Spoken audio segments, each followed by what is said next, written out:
Bismillahirrahmanirrahim. Assalamualaikum warahmatullahi wabarakatuh.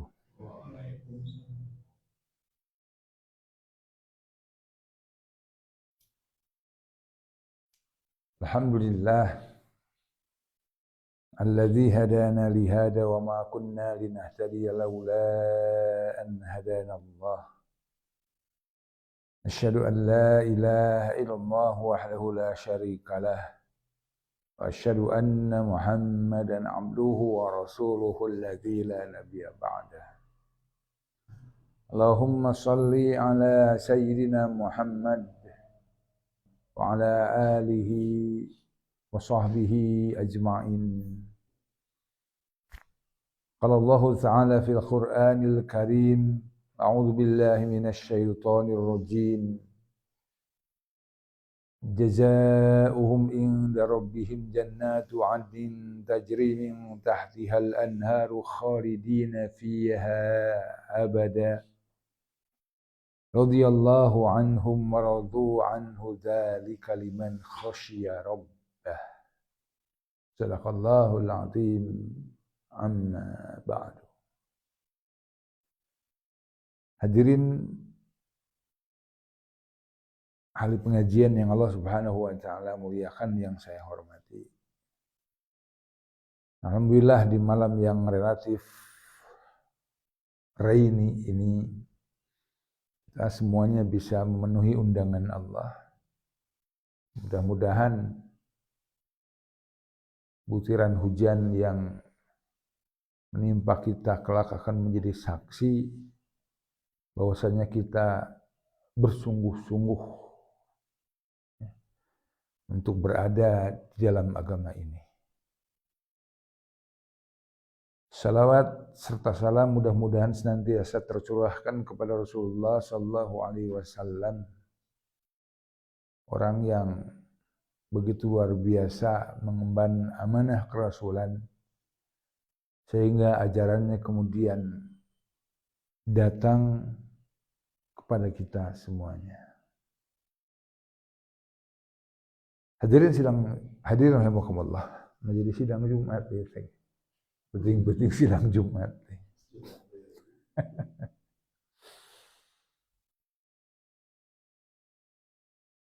Insya Allah pada malam ini kita meneruskan tentang penjelasan atas apa yang akan didapatkan oleh khairul bariyah.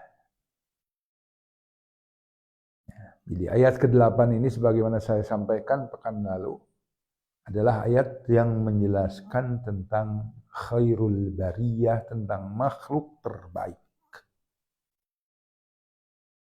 Di awal ayat Allah berfirman bahwasanya makhluk yang terbaik itu jazaa'uhum, balasan bagi mereka. Mereka itu adalah khairul bariyah. Jannatu 'adnin tajri min tahtihal anharu khalidina fiha, yaitu jannah yang mereka itu menetap di dalamnya.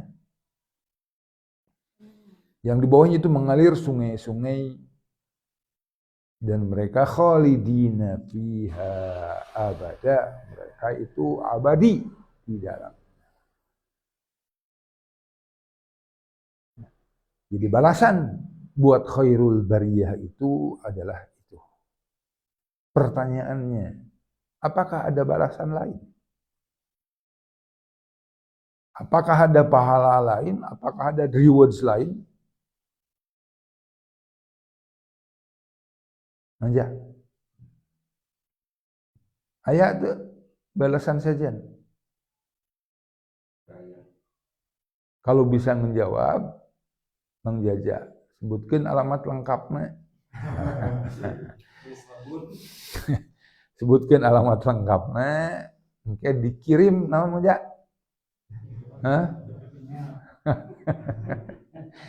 Namun bisa ngajawab, kirimkan alamat lengkapnya, mungkin dikirim brosur umroh.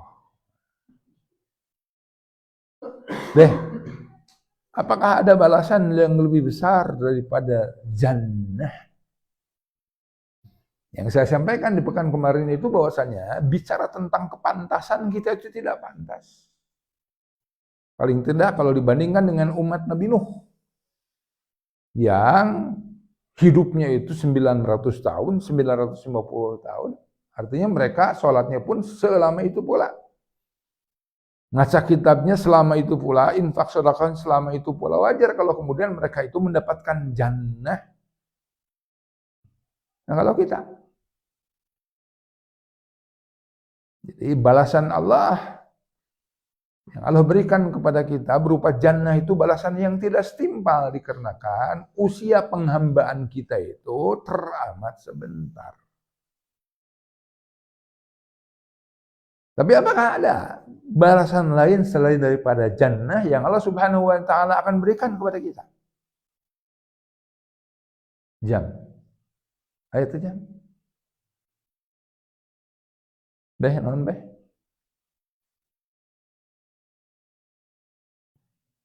Daya.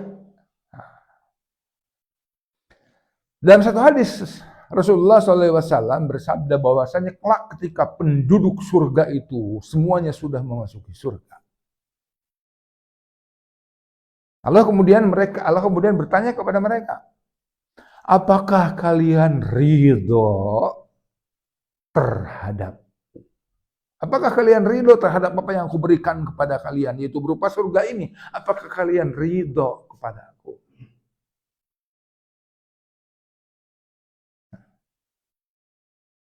Kata Allah bahwa sesungguhnya setelah hari ini aku itu tidak akan marah. Aku ini tidak akan murka.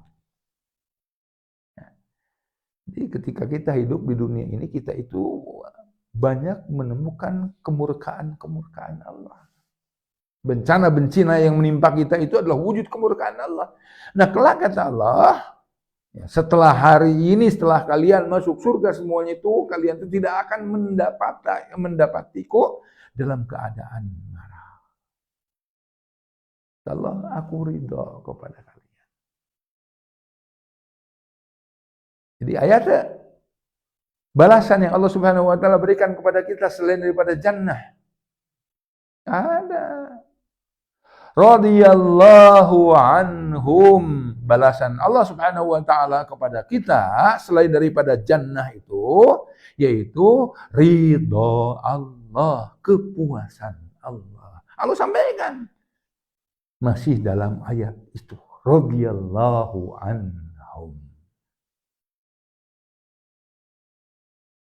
Masya Allah, Allah ridho, Allah puas kepada kita. Ulama mengatakan bahwasanya ridho Allah itu derajatnya lebih tinggi daripada jannah, daripada surga. Kenapa?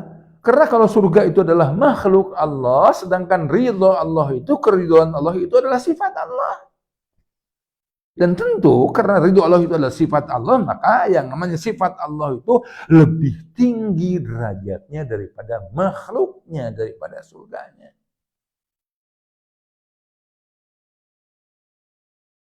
Dan Allah Subhanahu wa taala juga berfirman dalam surah 9 ayat 72 kalau tidak salah, setelah Allah dalam ayat 71-nya berfirman tentang ulaika sayarhamuhumullah, mereka itu adalah orang-orang yang akan mendapatkan rahmat Allah. Siapakah mereka itu? Al-mu'minuna wal mu'minatu ba'dhum awliya'u ba'd. Mereka itu adalah ya'muruna bil ma'ruf wa yanhauna 'anil munkar.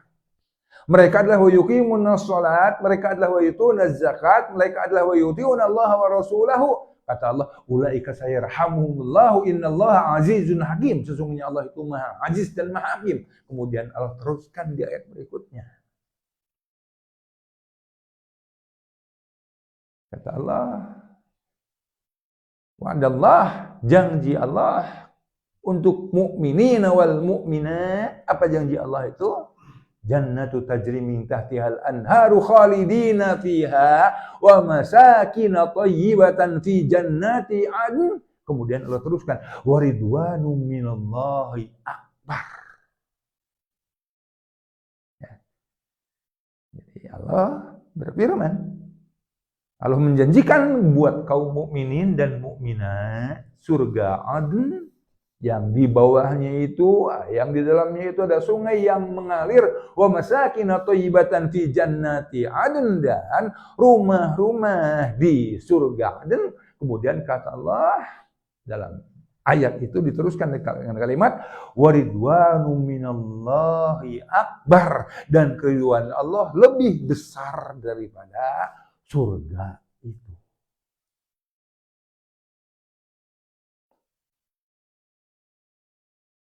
Nah, jadi kumaha tuh orang ngabogaan kahayangna, hayang menangkan ridho Allah, hayang menangkan surga, atau hayang menangkan duana? Duana. Ulah kagok. Bab surga kata Rasulullah, mintalah surga Firdaus kata Rasulullah, bab surga juga. Makanya aneh kalau ada orang yang mengatakan kenapa ibadah itu bermotifkan ingin surga. Lah satu ibadahnya sigak itu, sedangkan Rasul sendiri bersabda, mintalah oleh kalian surga itu surga Firdaus. Kalau begitu Rasul itu mengajarkan kepada kita ketidakikhlasan ketika kita menginginkan kita itu menjadi ahli surga. Aneh. Dan Rasul juga kan menjustifikasi. Orang Arab Badui ketika ditanya oleh Rasulullah, apa yang senantiasa engkau minta kepada Allah sebelum engkau mengucapkan salam dalam sholatmu? Ya Rasulullah, kata orang Arab ini, aku senantiasa berkata kepada Allah, meminta kepada Allah, Allahumma inni as'alukal jannah wa a'udzubika minan nar. Aku tidak bisa berdoa dengan doa yang lebih panjang daripada itu karena aku itu bodoh, kata Rasulullah. Sesungguhnya semua doa kita itu mengarah ke sana. Jadi orang lagi kang doa, Rabbana hablana min azwajina, mengarah ke sana. Rabbana la tuzigh qulubana ba'da idh hadaitana, mengarah ke sana. Doa apapun yang kita panjatkan kepada Allah hakikatnya adalah mengarah ke sana. Tetapi kan kita inginkan tidak hanya surganya Allah, tapi juga ridhonya. Pertanyaan berikutnya, kapan kita akan mendapatkan surganya Allah dan ridhonya? Jelaskan. Kapannya? Yaitu ketika kita itu menjadi khairul bariyah. Tapi apakah ada sifat khusus yang harus kita miliki agar kita mendapatkan surga Allah dan ridhonya yang menyifati tentang, yang menerangkan tentang khairul bariyah? Ayo itu jam. Nah, ayo itu. Beh, naon beh?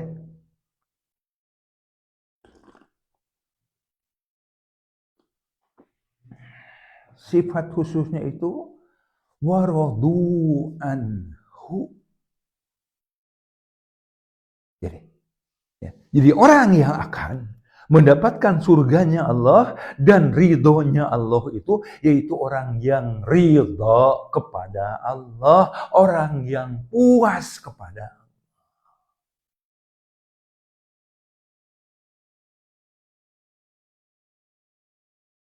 Nah,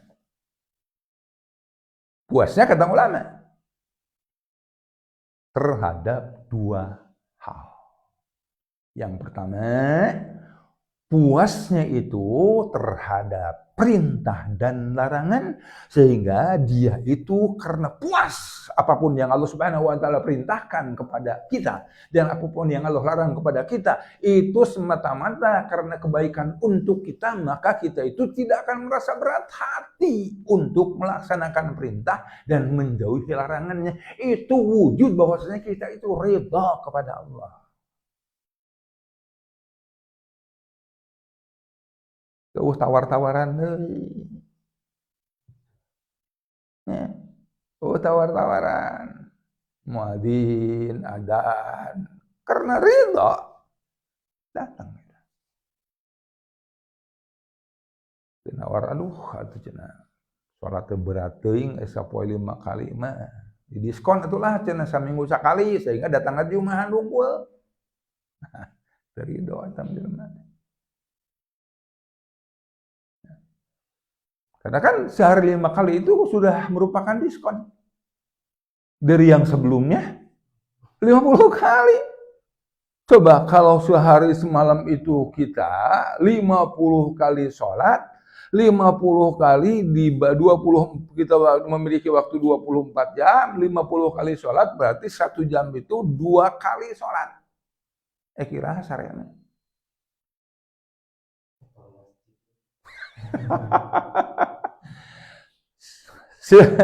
Sejam itu 2 kali kita sholat. Hah? Kan orang teh ayeuna kana kasur gitu langsung dug aya pamanasan. Hah? Ya kan? Orang mikir anu itu kakarak dugnya.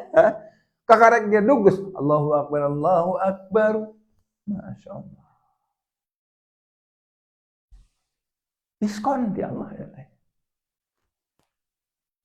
Geus dikorting ku Allah teh. Walaupun terjadinya diskon dari Allah yang ternyata Allah Subhanahu wa taala mensyariatkan kepada kita, kepada Rasulullah SAW, agar Rasul memerintahkan kepada kita sehari malam itu sholatnya 50 kali, kemudian itu terjadi di peristiwa Isra Mi'raj di Sidratul Muntaha. Kemudian Rasulullah turun bertemu dengan Musa alaihissalam. Nabi Musa kemudian mengatakan kepada Rasulullah, laubilah gitu. Berat 50 kali mah. Rasul kemudian naik lagi. Ini pun buat mereka-mereka yang punya keyakinan bahwasanya Allah itu di atas. Ayat ini pun mengisyaratkan bahwasanya Allah itu di atas. Nah, Rasulullah turun dari Sidratul Muntaha, kemudian ketemu Nabi Musa di dalam hadisnya. Karena usul Nabi Musa seperti itu, Rasul kemudian naik lagi ke atas. Ngelobi Allah agar jangan 50 kali.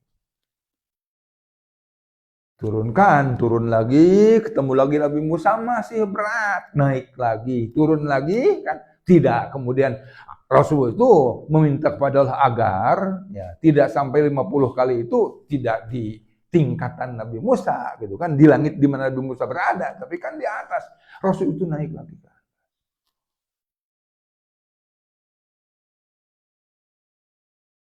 Nah hanya makai jeung kudu Allah teh nyaranon memulainya itu dengan perintah 50 kali, langsung itu 5 kali.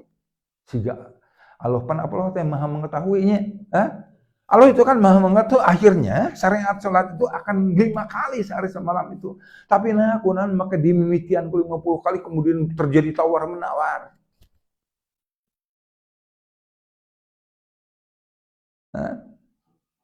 Ulama memahamkan kepada kita bahwasanya ya, terjadinya tawar menawar syariat sholat yang tadinya 50 kali kemudian menjadi 5 kali itu, ini adalah gambaran tentang kelak. Rasul itu akan sibuk meminta kepada Allah Subhanahu wa taala agar kita itu mendapatkan syafaat. Sibuk Rasul itu.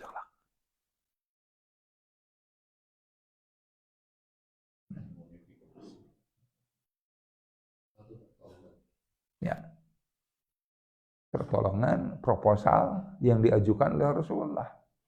Kemudian di-ACC oleh Allah. Dan Rasul mengajukan di proposal si fulan, di-ACC Allah si fulan, di-ACC.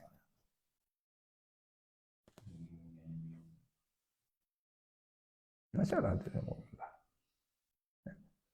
Jadi ulah punta penta deui geus ridho, geus sugema bahwasanya ini yang 5 kali itu ini yang terbaik, dan sugema dan ridho terhadap apapun yang Allah Subhanahu wa taala telah tetapkan dalam agama ini. Ulah minta sapekan sakali, bahkan aya nu minta teh kan satahun 2 kali salat. Idul Fitri jeung Idul Adha salatna teh. Masyaallah.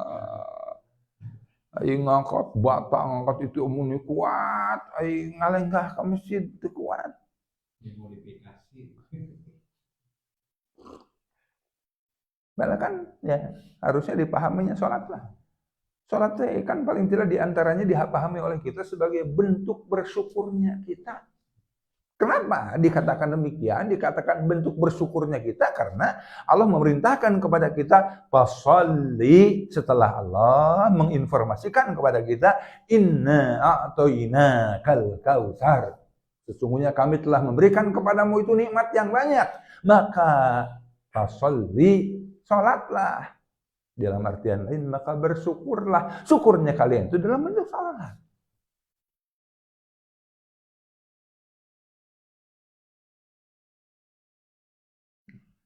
Saya sampaikan waktu menyampaikan surah Al-Kautsar. Ya, ini juga sekaligus penjelasan bahwasanya apapun yang Allah Subhanahu wa taala syariatkan kepada kita itu adalah yang terbaik. Jadi kerangka berpikirnya itu seperti itu. Ya. Kenapa kita itu ridho? Karena apapun yang Allah Subhanahu wa taala perintahkan dan larang dari kita itu adalah yang terbaik untuk kita. Salat disyariatkan agar apa? Agar kita itu diantaranya menjadi seseorang yang memiliki akhlak yang baik. Ya. Jadi melalui salat, Allah tahu bahwasanya kita itu diciptakan oleh Allah dengan kekurangan-kekurangan. Nah Allah ya mensyariatkan ini kepada kita agar kita itu bisa menutupi kekurangan-kekurangan yang ada dalam diri kita. Kekurangan apa yang ada dalam kita? Allah berfirman, "Inna insana khuliqa halu'a." Sesungguhnya kami telah menciptakan manusia itu dalam keadaan suka berkeluh kesah dan kikir. Itu kekurangan jama. Disyariatkeun salat ke urang teh sangkan urang teh teu berkekurangan eta. Idza masahu syarru jazua. Kan ketika nimpa keburukan maka jelema teh bakal berkeluh kesah.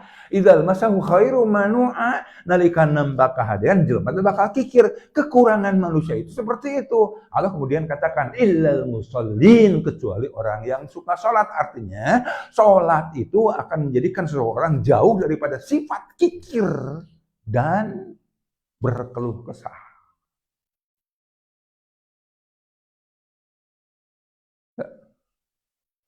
Ada cina abi sok sholat tapi gini cina abi masuk keluh kesah yang sok kikir sok talabe sok keluh kesah aduh gering nyeri keluh kesah itu fitrah betul itu manusia itu diciptakan dalam fitrah seperti itu, tapi Allah Subhanahu wa taala menghendaki agar kita itu ya menjadi lebih baik gitu kan. Nah, disyariatkan Islam itu, sholat disyariatkan kepada kita.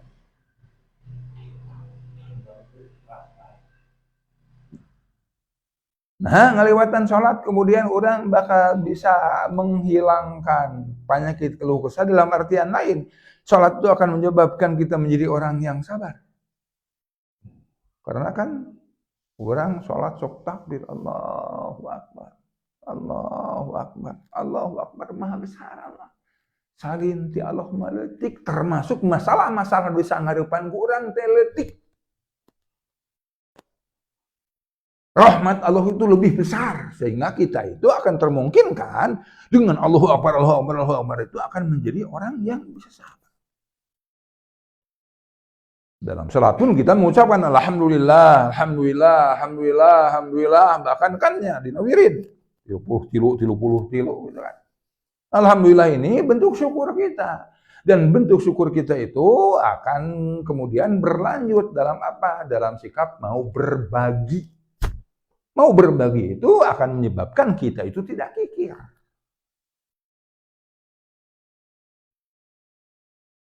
Kan saya berkali-kali mengatakan bahwasannya ya, ada relevansi antara harta jeung ilmu. Harta yang terbaik itu harta yang ada pada seseorang yang karena ilmunya kemudian dia itu ahli sedekah.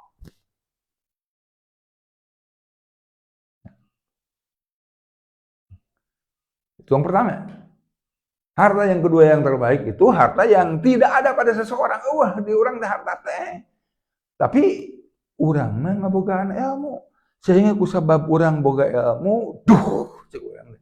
Lamun urang boga mah rek nyieun kahadean anu rek infak sedekah.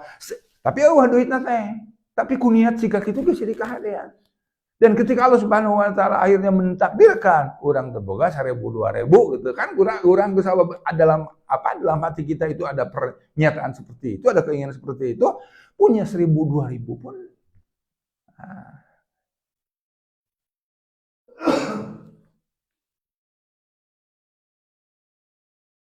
hadirin rahimakumullah.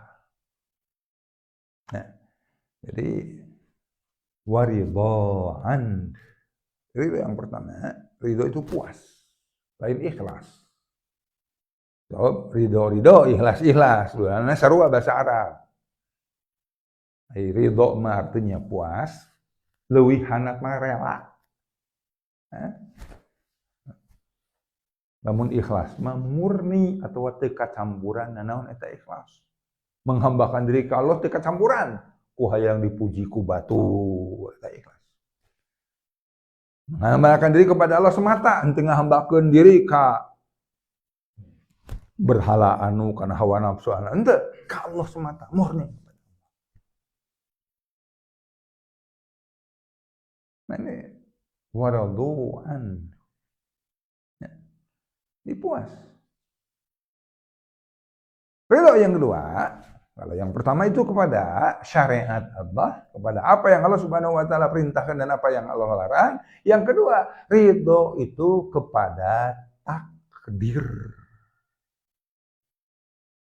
Itu. Takdirna di dieu mah sigana lain takdir ngeunah. Mangja ridho teh lamun unggal poe aya pemasukan 10 juta. Oh, ridho teh lain eta ridho teh gitu.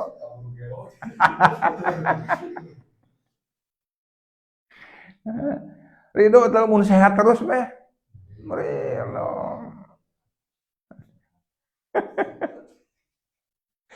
Ridho mun istri teh bager terus, geulis terus. Ridho. Tapi kan yang dimaksud dengan ridho di sana itu adalah ridho terhadap apa-apa yang tidak disenangi oleh syahwat kita. Kita puas, ya, walaupun kita sakit, kita puas. Walaupun kita hanya mendapatkan sehari itu sekian banyak, kita puas, itu kan? Dengan hal-hal yang lain yang menurut syahwat seorang manusia itu sebetulnya tidak memuaskan. Kenapa buat seorang mukmin hal-hal seperti itu memuaskan? Karena seorang mukmin itu dalam suatu pemahaman bahwasannya yang namanya manusia itu memiliki keterbatasan, termasuk keterbatasan pengetahuan.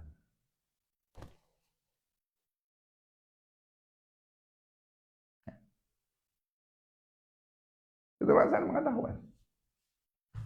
Nah, sekarang Allah Subhanahu wa taala itu maha sempurna. Allah itu sama sekali tidak memiliki keterbatasan dalam hal apapun.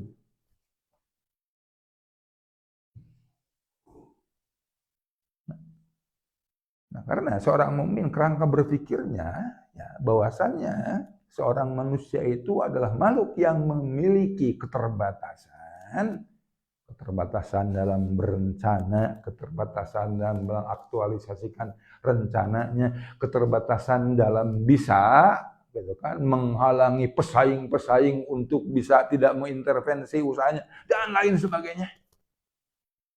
Keterbatasan untuk mengetahui mana yang paling baik untuk masa depannya.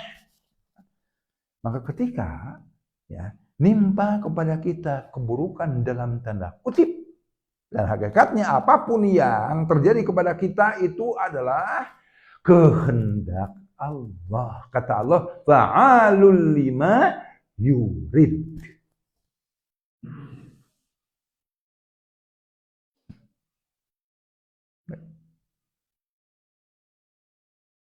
Jadi akhirnya keinginannya itu 5, dapatnya itu 4. Nah, yang dapat 4 itu bahkan 3 itu keputusan Allah. Dan kita memahami bahwasanya Allah itu alim, maha mengetahui. Dalam pengetahuan Allah, 3 itu adalah yang terbaik bagi kita dibanding 5 yang kita inginkan. Itu saya nampak itu dah. Dia mengaji akidah, ieu mah saya nampak. Urang kan nu di kedepan ke hawa nafsu kan nya, lamun keimanan mah gitu. Tapi dah kudu dilatih, kudu dipahami, kudu dilatih. Karena Rasulullah SAW bersabda bahwasanya ya, yang namanya urusan mukmin itu ajaib, mengherankan. Jadi itu aya anu terasa berat bagi mukmin itu. Kata Rasulullah, ketika yang namanya seorang mukmin itu dia mendapatkan nikmat, dia bersyukur. Ketika dia mendapatkan ujian, mendapatkan cobaan, dia itu sabar. Jadi hidupnya sederhana sebenarnya. Urang hayang anu kenyataannya sesuai dengan keinginan kita, syukur. Urang hayang anu kenyataannya tidak sesuai, sabar. Ngalu kursi kaki itu, rumusnya teramat sangat sederhana.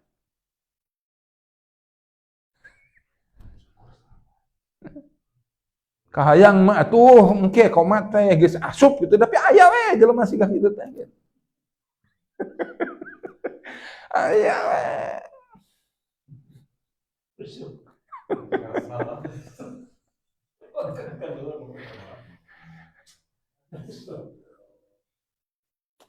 Allah. Ada aya kisah atau dongeng. Kalau dongeng itu kan fiktifnya. Pernah saya angkat di beberapa pertemuan yang telah lalu. Tentang seorang menteri dari suatu raja yang dia itu terbiasa untuk mengatakan kepada orang yang mendapatkan musibah, menteri itu senantiasa mengatakan, ini adalah yang terbaik buatmu.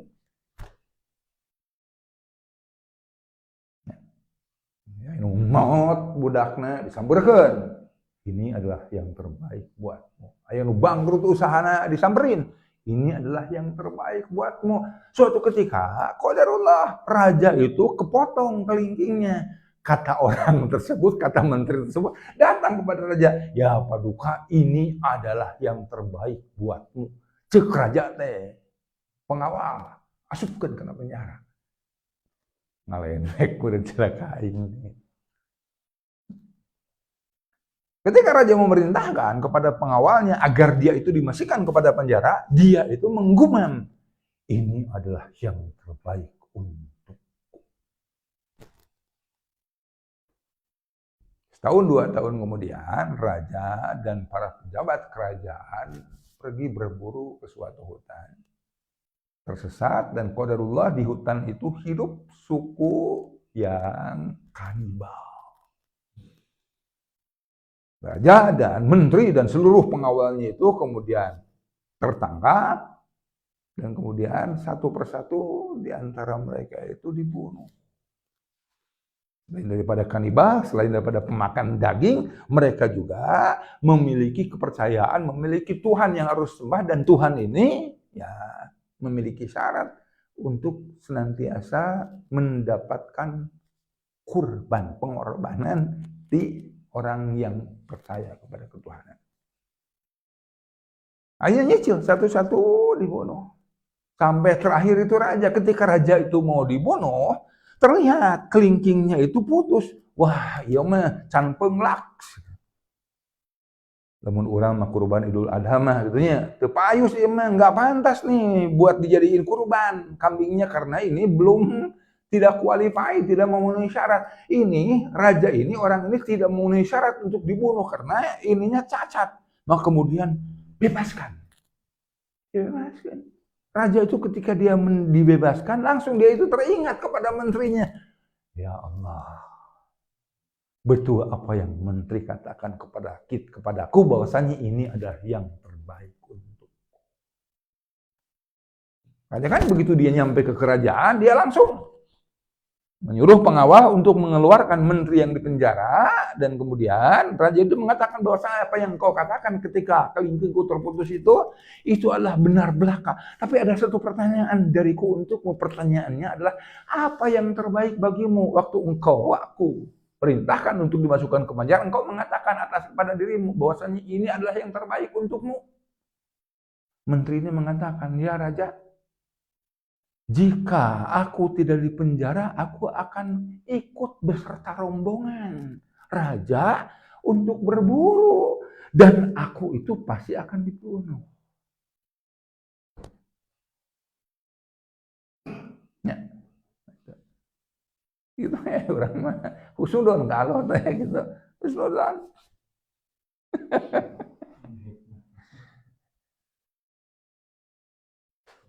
Dia husnudon dengan robah masalah, dengan robah kenyataan. Nah, husnudon makan ngeunah-ngeunah itu jadi menang pahala. Jaba itu ketika kita bersangka baik kepada Allah, kita itu wujud ridho kita kepada apapun yang Allah Subhanahu wa taala takdirkan kepada kita.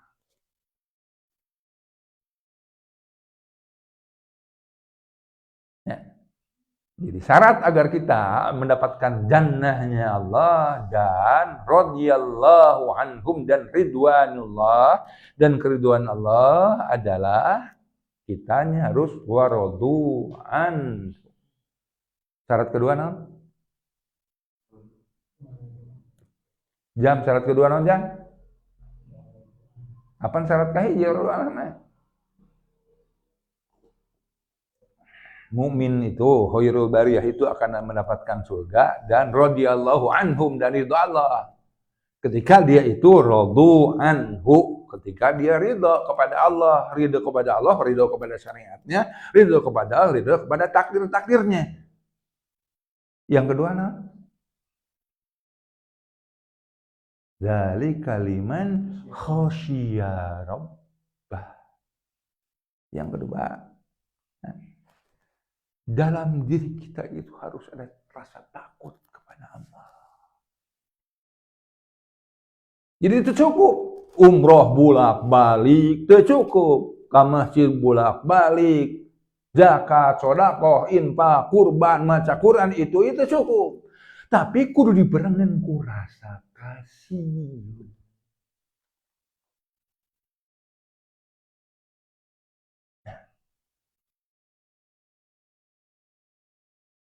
Rasa takut itu adalah syarat iman. Allah berfirman dalam surah 9 ayat 13 itu kata Allah, Fallahu ahaqqu. Maka Allah itu lebih berhak. Untuk apa? Antahsauhu, untuk ditakuti. Allah itu lebih berhak untuk ditakuti dari apapun.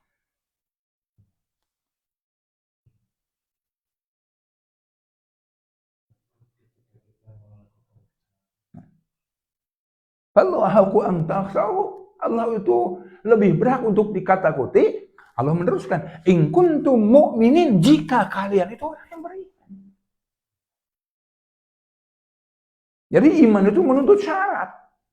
Apa syaratnya? Takut kepada Allah. Dan masalah dia mengkamallah. Naon wujud orang sieun ku Allah. Sieun makan air dari dirinya. Sieun makan air dari dia. Nah kalbu. Wujud takutnya kita dalam kalbu kita itu yaitu ke dia keluar di mata. Makanya mereka yang takut kepada Allah, yang kemudian dari takutnya keluar air mata. Allah lewat lisan Rasulnya menjanjikan bahwasanya ada dua mata yang kelak tidak akan tersentuh oleh api neraka. Cik, lamun matana teu tersentuh ku api neraka, leungeunna kasentuh teu? Suguna kasentuh teu? Teu.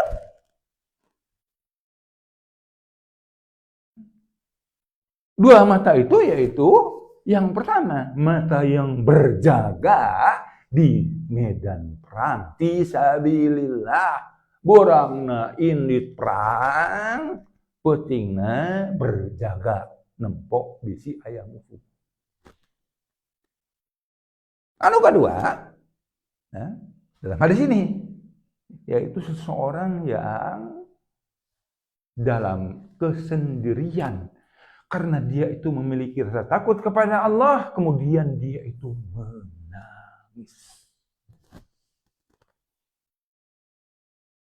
Kenapa ditekankan oleh Rasulullah tentang kesendiriannya? Karena kesendirian itu, indikasi keikhlasannya itu lebih besar daripada menangis ketika berdua, ketika bertiga, ketika berbanyakan. Di majelis dikira misalnya teh, aya seorang nu geus ceurik gitu kan, urang teh kadang kababawa. Ai kababawa siga kitu mah lain menangis karena takut kepada Allah, menangis karena kababawa. Kemudian era, berlaku batu ceurik urang teu ceurik cenah. Ya disorot ku TV ku kamera, batu ceurik urang teu ceurik era. Nah, lain siga kitu. Makanya di garis bawahi kenapa? Kata sendirian karena indikasi keikhlasannya itu lebih kuat. Insyaallah dari Rasulullah SAW dalam hadis yang lain mengatakan di antara 7 kelompok yang kelak akan mendapatkan zillah, mendapatkan naungan dari Allah di padang mahsyar. Yang di padang mahsyar itu kelak yang namanya matahari itu akan ada di atas kepala kita. Jaraknya 1 mil. 1 mil itu ulama berbeda pendapat. Ada yang 1 mil itu menunjukkan tentang jarak. Berapa kilo? 2 kilo 800? 800 meter? Enggak. Lebih dari 2 kilo. Ya. Kelak, matahari itu di atas kita itu hanya 1 mil. 2 kilo 800. Ada ulama yang berpendapat bahwasanya 1 mil itu bukan 2 kilo 800 karena mil juga memiliki makna selain daripada jarak itu, mil juga memiliki makna nyere paranti telak. Jadi kan, ngukur sakit. Jadi panon poe ngukur sakit jauh. Nah, kata Allah kelak akan ada 7 kelompok orang yang akan mendapatkan naungan dari Allah Subhanahu wa taala di padang mahsyar, yang padahal matahari itu hanya berjarak segini dari atas kepala kita.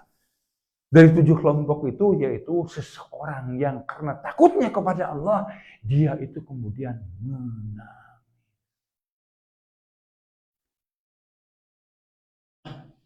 Dan tapi urang ya ulah suudon mun aya duaan, tiluan, ceurik itu ieu wah teh ialah henteu kan tadi gitu kan lebih termungkinkan eueur kajaga kaikhlasanna namun dina kaayaan sorangan.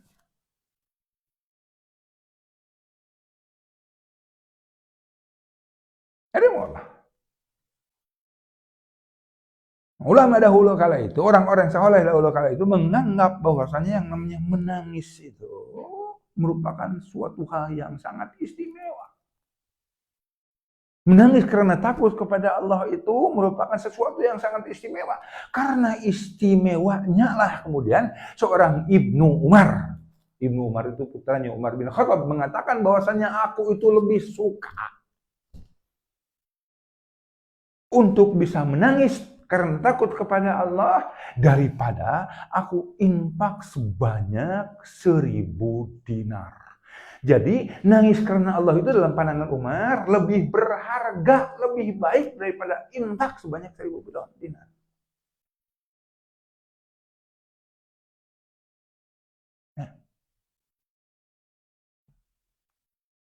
Ya Allah. Ada Allah. Khosyah. Khosyah itu tadi teh? Takut. Nah, di bahasa Arab takut teh kan aya khauf, aya khosyah. Dzalika liman khosyiya rabbah. Khosyah di sini adalah khosyah di sini adalah khosyah. Naon beda antara khosyah jeung khauf? Khosyah itu takut, sembari ada pengagungan kepada sesuatu yang ditakuti. Kita takut kepada Allah, maka Allah itu akan kita agungkan. Kalau khauf itu kita takut tapi tidak ada pengagungan terhadap apa yang kita takuti.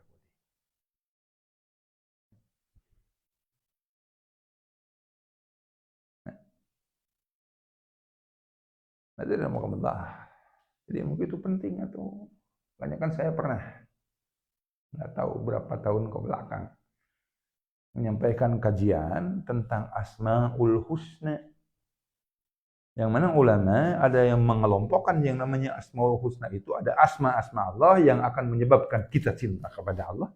Ada asma-asma Allah yang akan menyebabkan kita itu berharap kepada Allah. Ada asma-asma Allah yang akan menyebabkan kita itu tawakal kepada Allah. Ada juga asma-asma Allah yang akan menyebabkan kita itu takut kepada Allah.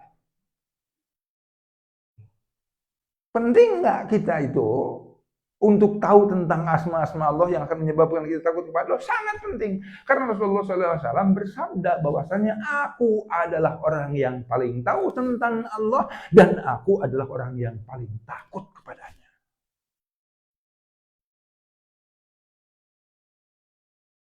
Ya. Jadi artinya dalam orang tesian ku Allah teh ku sabab urang mah teu apal ka Allah.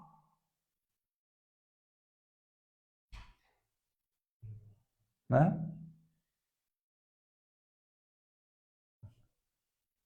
masih ingat bahwasanya kita terhadap Asmaul Husna itu kita pertama harus tahu tentang Asmaul Husna. Yang berikutnya kita harus mengerti tentang makna-makna yang ada pada Asmaul Husna. Yang berikutnya kita harus mengimani dan mengamalkan Asmaul Husna. Nah, jadi tidak cukup terhadap Asmaul Husna itu kita hanya mengingatnya. Karena banyak di kita itu target terhadap Asmaul Husna itu ingat, tahu tentang itu Asmaul Husna.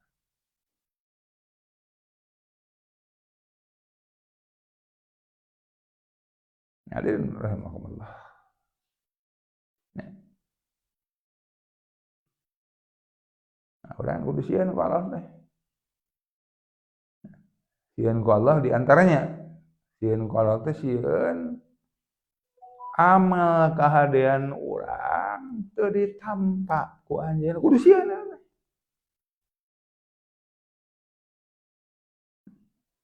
Nah ya amal kahadean urang nu moal ditampa ka Allah banyak.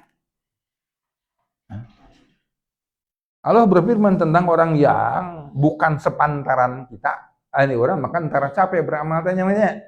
Hah? Beuring lagi beramal gawe di sawah capek teh. Beramal dina hartian urang ibadah mah anu makan urang teh capek.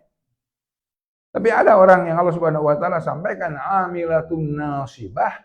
Mereka adalah orang yang berpayah-payah dalam melakukan kebaikan.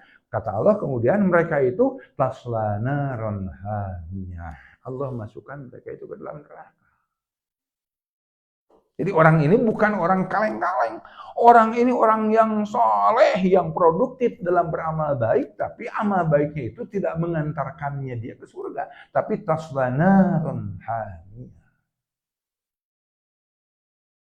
Karena itu kudu sieun.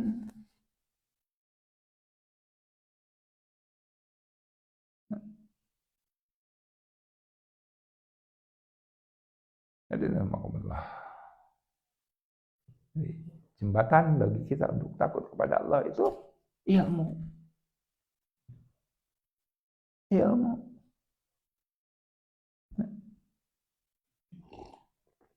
Makanya kan orang ayeuna di antara datang ke pengajian, kita datang ke pengajian kapanpun itu, sasarannya adalah kita menambah ilmu, kemudian bertambah takut. Allah berfirman di surah Fatir itu, innama yakhsyallaha min ibadihil ulama.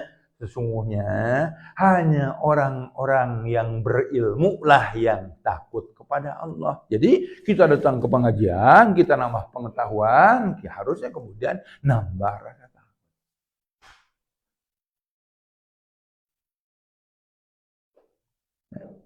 Karena kunaon jelema kesarian ku Allah sehingga wujud kesieuna kan parentah dilanggar, parentah dilaksanakan, larangan dilanggar. Teu sieun, da teh ilmuan mah kita ilmuan ngajina ge tara.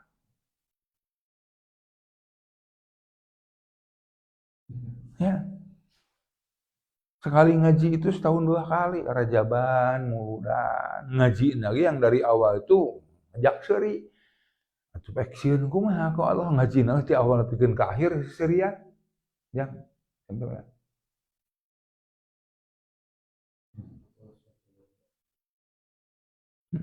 Serian.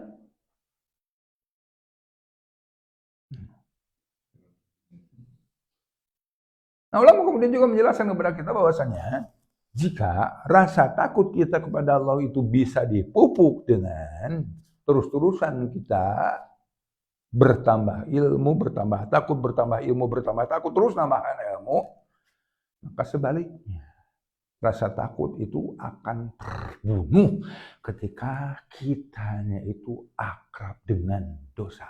Karena hakikatnya ketika kita dosa, kita itu sedang belajar berani kepada Allah. Hah? Sejajar wani apa sih kayak gitu itu bakal akan menyebabkan amarah Allah kan? Terus kurang dilakukan, artinya kita itu sedang melatih diri agar berani, bukannya takut kepada Allah.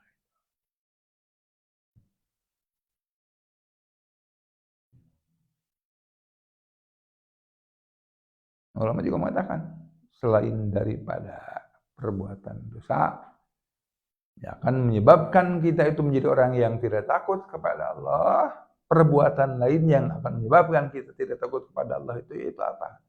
Yaitu tertawa, terbahak-bahak. Aduh, itu orang pisan.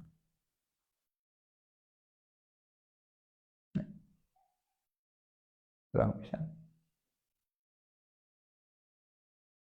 Suatu ketika ada sahabat yang bertanya kepada orang dalam.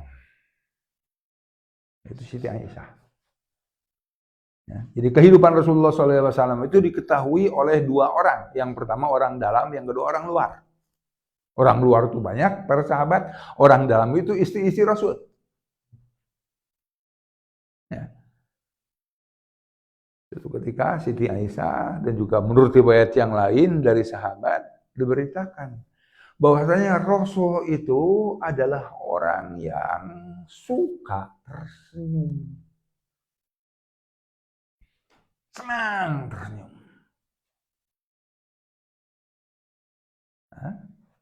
Sesekali tertawa. Kemudian dalam hadis itu dikatakan Rasul itu tidak pernah terbahak-bahak. Ya. Orang yang ningali yang nyentok ke Rasul, eta di antara contohan ke orang teh. Ya. Jadi orang udah jeung sasangge panggil tersenyum. Sekali tertawa dan tidak pernah terbahak-bahak. Kenapa? Terbahak-bahak menjadi satu hal yang dikatakan oleh ulama menjadi penyebab seseorang itu akan susah untuk takut kepada Allah, karena ketika kita itu menjadi pecinta tertawa terbahak-bahak, itu kemudian akan mendatangi majelis-majelis anu usina bodor itu, sehingga sensitivitas kita itu akan mati.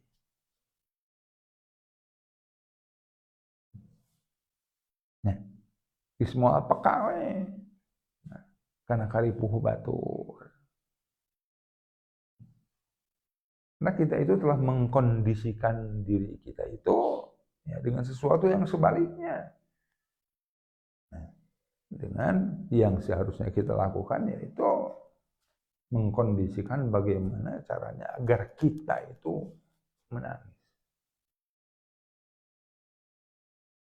Hadirin rahimakumullah. Nah, itu mungkin yang bisa sama-sama kita kaji pada malam ini. Insya Allah ini merupakan malam terakhir di tahun ini. Di bulan Sya'ban ini, ya, malam Rabu depan sudah masuk Ramadan. Libur kudu nama dibagi rapot gitu mana libur tujuan. Ya. Insya Allah itu kita mulai lagi di bulan Syawal, namun nggak tahu di Syawal berapa. Ya, mudah-mudahan ya, apa yang saya sampaikan barusan, apa yang sama-sama kita kaji barusan akan menjadi modal bagi kita, ya, di antaranya untuk menyongsong Ramadan kita, ya, yang Ramadan itu sebagai wakil dari amalan-amalan lain yang disyariatkan dalam agama kita, yang mana kalau kembali ke poin tadi, agama ini disyariatkan oleh Allah Subhanahu wa taala kepada kita itu yuridullahu bikumul yusra. Allah menghendaki kepada kalian itu yusra, kemudahan. Ya. Jadi saum disyariatkan ya, agar kita mendapatkan kemudahan, salat disyariatkan agar kita mendapatkan kemudahan, infak, sedekah, tilawah Quran agar kita mendapatkan kemudahan. Kemudahan di dunia ini dan kemudahan yang diteruskan ke alam barzah dan kemudian ke etape lainnya di akhirat. Rabbana atina fid dunya hasanah wa fil akhirati hasanah wa qina adzaban nar. Subhanakallahumma bihamdika asyhadu an la ilaha illa anta astaghfiruka wa atubu ilaik. Assalamualaikum warahmatullahi wabarakatuh.